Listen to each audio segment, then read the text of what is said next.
নোয়াখালীর নদী তীরবর্তী মাছ ঘাট ও স্থানীয় হাটবাজারে প্রকাশ্যে মেশানো হচ্ছে কাপড়ে ব্যবহার করা লাল রং।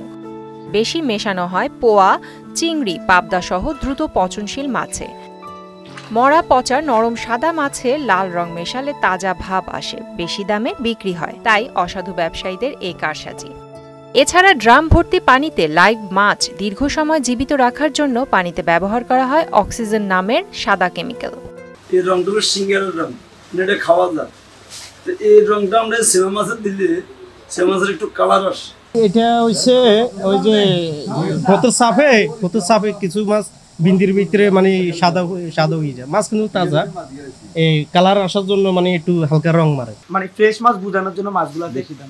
কিছু সময় কিছু মানে রেট বেশি পাওয়ার জন্য কিছু সময় মাছগুলোতে কালার করা হয়।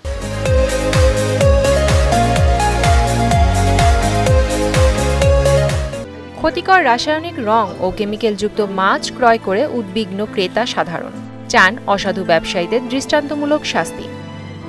কিছু মাছ দেখি যে ওরা ওই তাজাই দেখি, ভিতরে দেখি যে পচা, কিছু রং মিশিয়ে দিয়েছে, কেমিক্যাল মিশিয়ে দিয়েছে।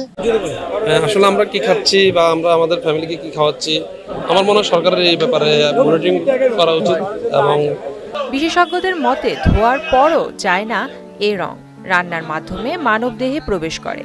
গবেষণা দেখা গেছে এগুলো সিনথেটিক কেমিক্যাল এবং কাপড়ের রং, এবং এই রং মিশ্রিত ফিশ যদি খেলে মানবদেহের অনেক রোগ হতে পারে। অসাধু ব্যবসায়ীর বিরুদ্ধে অভিযান পরিচালনার কথা জানালো ভোক্তা অধিকার। ব্যবসায়ীকে বলবো যেন তারা নৈতিকতা নিয়ে ব্যবসা করে, আর আমরা আমাদের জায়গা থেকে আমরা যেখানে এই ধরনের অন্যায় বা অনিয়ম পাবো, ভেজাল পাবো, আমরা আমাদের ভোক্তা অধিকারের আইনগত সর্বোচ্চ ব্যবস্থা নিব। প্রিয়াঙ্কা নিতু, মোহনা ডিজিটাল।